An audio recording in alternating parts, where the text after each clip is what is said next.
అందరు ఎలా ఉన్నారు? నేనైతే బాగున్నాను. ఇప్పుడైతే మా క్లైమేట్ చూపించనీకైతే నేనైతే షూట్ చేస్తున్నాను. చూసేయండి మా క్లైమేట్. వర్షం అయితే పడబోతుంది.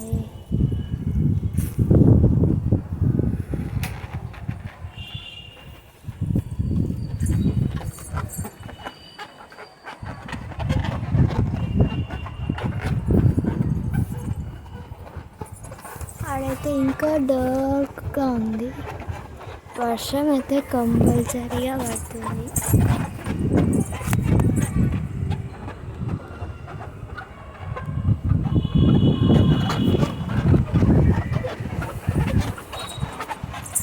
ఈరోజైతే డేట్ వచ్చేసి 21 వెడ్నెస్డే. మీ ఊళ్ళో కూడా ఈ డేట్లో ఎలా ఉందో క్లైమేట్ అయితే కామెంట్ అయితే పెట్టేయండి. Bye bye.